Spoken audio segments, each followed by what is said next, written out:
guys, nandito na tayo sa ano, mataas na lugar. Taas ito eh. Oh, taas. Ganda naman. Masdan nyo yung tanawin guys. Napakaganda. Ayun yung motor ko.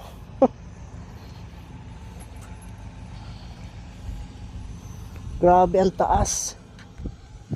Guys, kita nyo naman ang ganda ng tanawin, oh.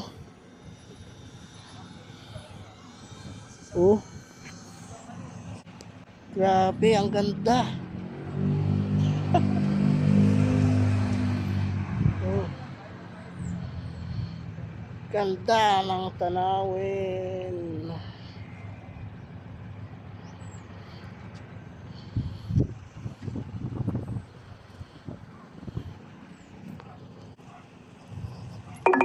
Ayun yung motor natin.